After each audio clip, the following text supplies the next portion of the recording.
My name is Rachel Turner. I am 32 years old. I live in a small town near Boise, Idaho, with my husband, Nathan Turner. This is the hardest story I have ever told. It is about love, loss, and one day that almost ended my marriage. When people ask me about the saddest day of my life, I always think of my mother's funeral. I remember the gray sky.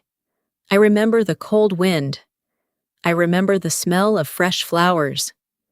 But most of all, I remember looking at every face in the crowd, hoping to see my husband. He never came. That morning, my heart broke twice.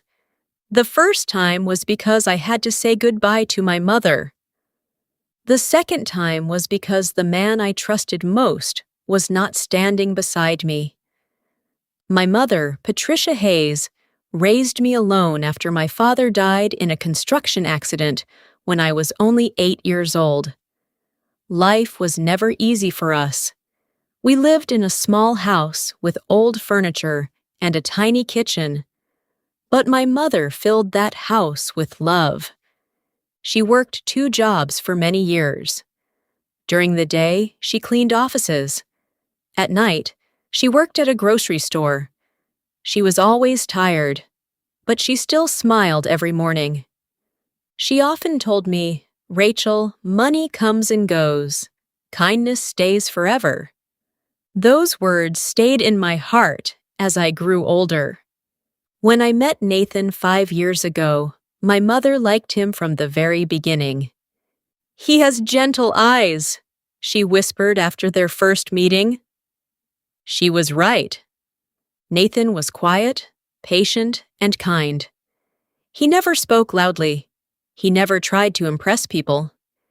Instead, he showed his love through small actions. He fixed broken things around the house. He made coffee every morning. He held my hand whenever I felt worried. When my mother became sick with cancer, Nathan was there almost every day. He drove her to doctor's appointments. He cooked soup when she could not eat much. He even sat beside her during long hospital visits, telling funny stories just to make her laugh. Sometimes I thought he loved my mother almost as much as I did. That was why I never imagined what would happen next. After almost 2 years of treatment, the doctors told us there was nothing more they could do. My mother came home. The nurses made her comfortable. Nathan and I took turns caring for her. One quiet evening, she asked me to sit beside her bed. She held my hand with surprising strength. "Promise me something," she said softly. I nodded as tears filled my eyes. "Don't stop living after I'm gone." I could not answer. I only cried. She smiled one last time. "I'll always be your mom." Those were the last words she ever said to me. She passed away peacefully before sunrise. Everything after that felt like a dream. Family members arrived. Neighbors brought food. Flowers covered the living room. People hugged me and said they were sorry. I thanked them, but I could barely hear their voices. The funeral was planned for Saturday morning. The night before, Nathan hugged me tightly. "I'll be right beside you tomorrow," he whispered. "I promise." I looked into his eyes. "Don't leave me alone." "I won't." His answer made me feel safe. On Saturday morning, I dressed in a simple black dress. My hands were shaking so badly that I could hardly button my sleeves. Nathan had left the house early. He kissed my forehead before sunrise. "I have to take care of one quick thing," he said. "I'll meet you at the church." I nodded without worry. He had never broken a promise before.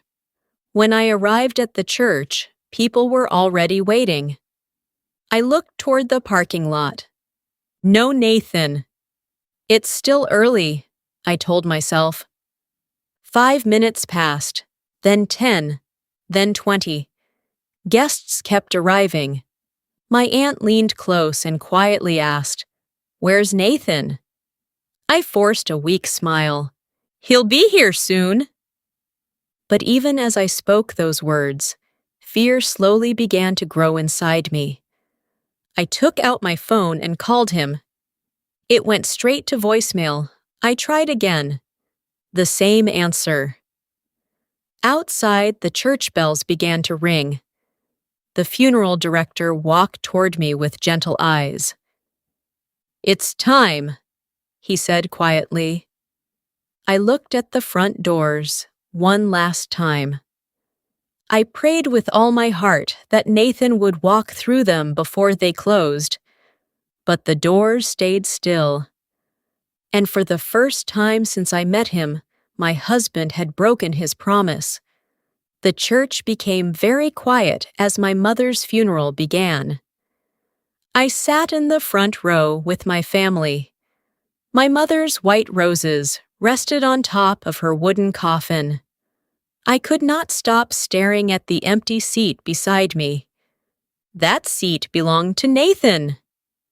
Every few minutes, I looked toward the church doors. Maybe he was running late. Maybe his car had broken down. Maybe he would come in before the service ended. But he never did. The pastor spoke about my mother's kindness. He told stories about how she helped neighbors without asking for anything in return. People smiled through their tears. I wanted to listen. I wanted to remember every word. But my mind stayed on one question. Where was my husband? When the service ended, everyone walked outside toward the cemetery behind the church. The cold wind blew across the green grass. As we stood around my mother's grave, I held a single white rose in my hands. I dropped it gently onto the coffin. "Goodbye, Mom," I whispered. My voice broke. The tears came again. I looked around one last time. Nathan was still missing. After the burial, relatives gathered at my mother's house. People filled every room. Some made coffee, others prepared sandwiches. Everyone tried to comfort me. But soon, I noticed something else. They had started talking about Nathan. My Aunt Carol frowned. "I can't believe he didn't come." My cousin Derek shook his head. If my wife lost her mother, nothing could keep me away. An older neighbor sighed. "Maybe Rachel married the wrong man." Each sentence felt like another stone on my heart. I wanted to defend Nathan. I wanted to tell everyone there had to be a reason. But I had no reason to give. His phone was still off. He had not called. He had not sent one message. As evening came, the last guests slowly left. The house became quiet again. I sat alone at the kitchen table. My mother's favorite coffee mug was still beside the sink. Her reading glasses were still on the counter. Everything reminded me that she was gone. The clock showed 8 o'clock. Nathan still had not come home. 9 o'clock. Nothing. 10 o'clock. I kept staring at the front door. Finally, just after 11, I heard a car stop outside. The front door opened slowly. Nathan walked inside. For a moment, I hardly recognized him. His dark blue shirt was dirty. His jacket was torn near one shoulder. There was a small stain on one sleeve that looked like dried blood. His face looked pale. His eyes were red with exhaustion.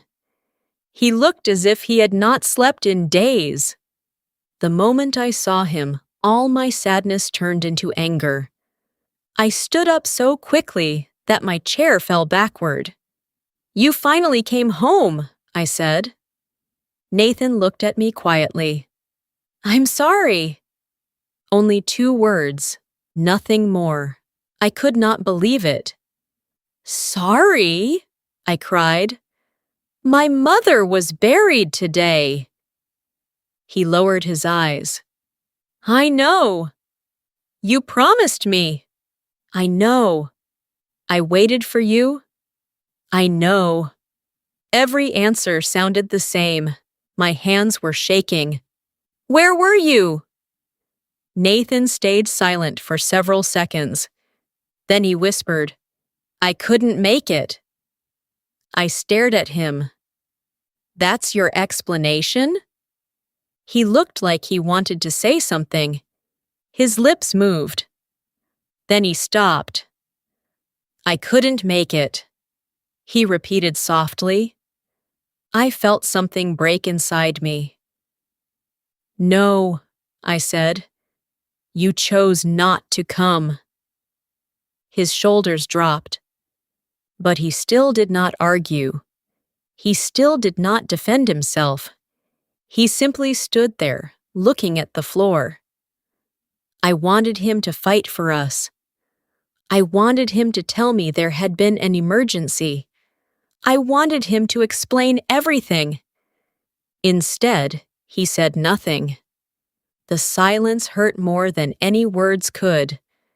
Tears filled my eyes again. "I needed you today," I whispered. "You were the only person I wanted beside me." Nathan finally looked at me. His own eyes were full of pain. "I know," he said. "I'm so sorry, Rachel." But this time, his apology did not comfort me. It only made me feel more alone. Without another word, I took off my wedding ring and placed it on the kitchen table. Nathan looked at the ring. Then he looked at me. He reached toward it for a second, but he pulled his hand back. Neither of us spoke. That night, he picked up a blanket and walked quietly into the living room. The bedroom door stayed open, but neither of us crossed it. For the first time in 5 years of marriage, we slept in different rooms. As I lay awake, staring at the ceiling, one painful thought kept returning to my mind. Maybe I had lost 2 people in the same day. The days after my mother's funeral felt empty. Nathan and I lived in the same house, but we hardly spoke. He slept on the living room couch every night. I stayed in our bedroom. Every morning, he left for work before I woke up. Every evening, he came home quietly.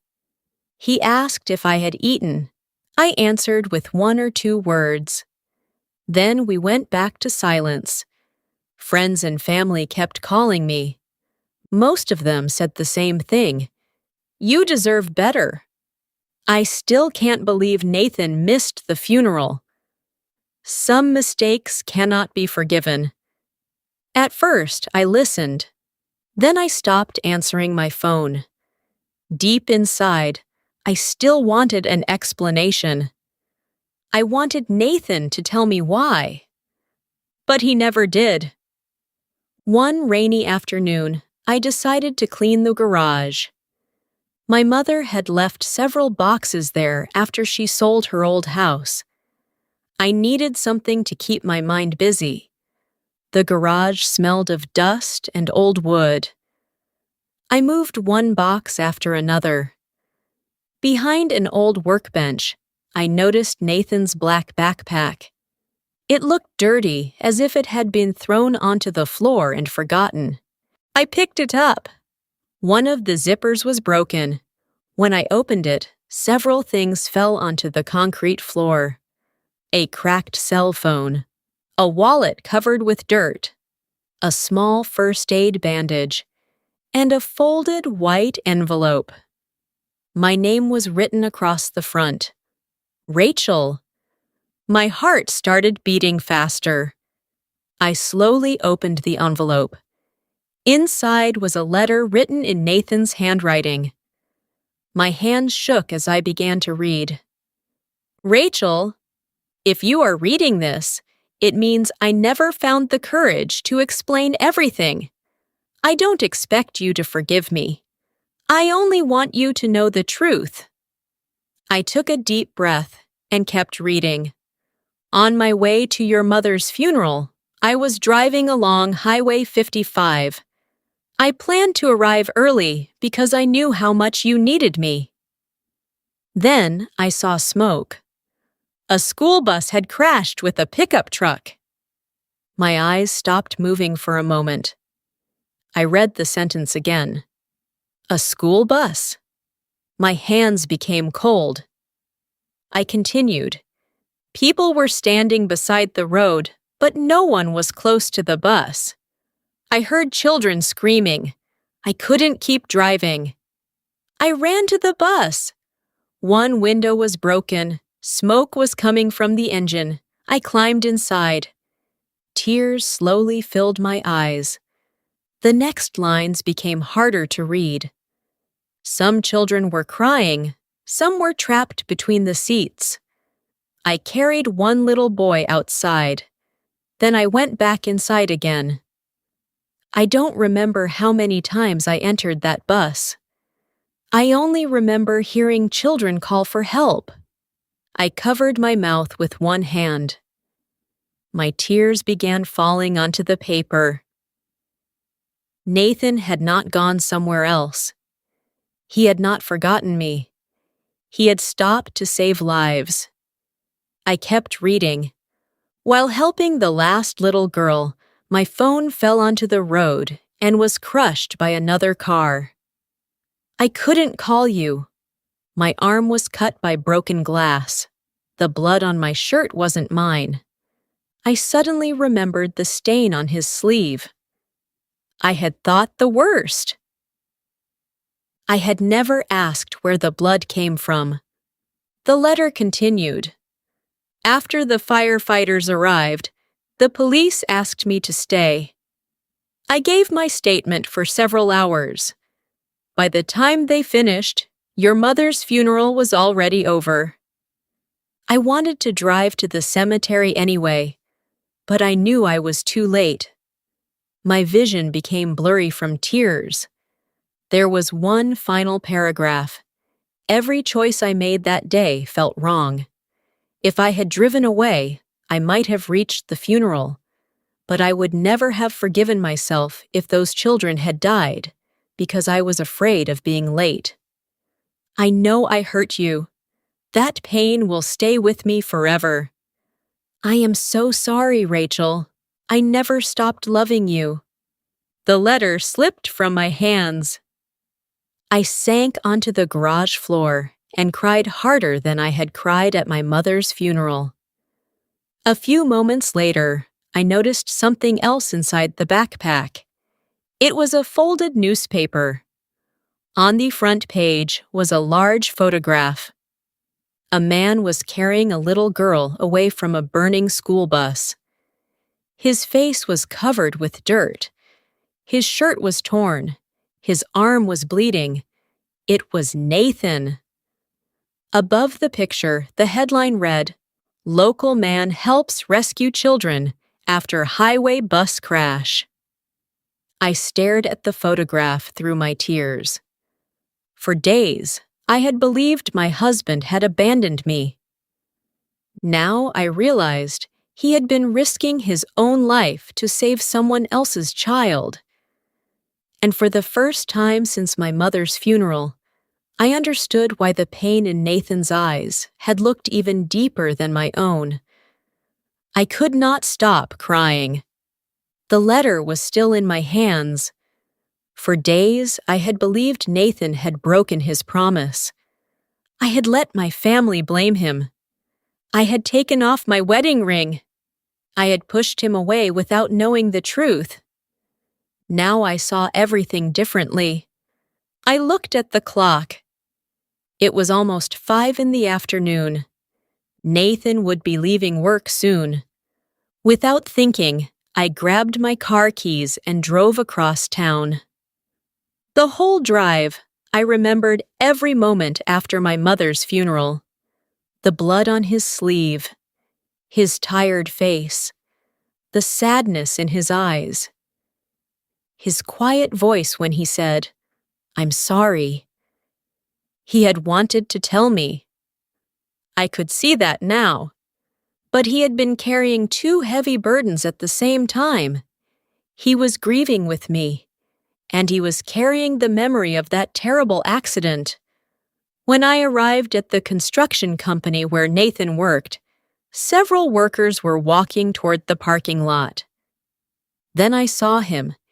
He looked surprised when he noticed me standing beside my car. For a few seconds, neither of us moved. Then I walked toward him. Before he could say a word, I wrapped my arms around him. I held him as tightly as I could. "I'm so sorry," I whispered through my tears. Nathan stood still. Slowly, he hugged me back. "I'm the one who should be sorry," he said softly. I shook my head. "No." I looked into his tired eyes. "I found your letter." His face became pale. "You read it?" I nodded. "I know everything." Nathan looked down at the ground. "I never wanted you to find out that way. Why didn't you tell me?" He let out a long, quiet breath. "I wanted to." He looked at me again. "But every time I saw you crying for your mother, I couldn't find the right words. I thought no explanation could take away your pain." I squeezed his hand. "It wouldn't have taken away my pain," I admitted. "But it would have stopped me from hurting you." Nathan gave me a small, sad smile. "I also wish I had been beside you that day." I felt tears fill my eyes again. "You were beside someone's daughter. And because of you, she still has a mother." Neither of us spoke after that. We simply stood together, holding each other, while the evening sun slowly disappeared behind the mountains. A few weeks later, we visited my mother's grave together. The summer flowers had started to bloom around the cemetery. Everything felt peaceful. I placed fresh white lilies beside her headstone. Nathan stood quietly next to me. For a long time, neither of us spoke. Then I smiled through my tears. "Mom," I whispered, "you always told me that kindness stays forever." I looked at Nathan. "I finally understand what you meant." Just then, we heard someone calling Nathan's name. A young woman and a little girl were walking toward us. The little girl was about 7 years old. She held a small bouquet of yellow flowers. When she reached Nathan, she smiled shyly. "You're my hero," she said. Before Nathan could answer, she wrapped her little arms around him. Her mother wiped away tears. "My daughter was on that school bus," she said quietly. "The firefighters told us you carried her outside." She looked at me. "If your husband hadn't stopped that morning, I might have lost my little girl." I looked at Nathan. He lowered his eyes, embarrassed by the praise. "I only did what anyone should do," he said. The little girl shook her head. "No," she answered with a bright smile. "You saved my life." As they walked away, I reached for Nathan's hand. This time, I never let go. That evening, as we left the cemetery together, I felt something I had not felt since my mother passed away. peace. I still miss my mother every single day. There are moments when I wish I could hear her voice one more time or hug her just once again. That pain will always stay with me. But my mother gave me one final lesson without even knowing it. She taught me that love is not measured by one painful moment. Real love is shown by the choices we make when life becomes impossible.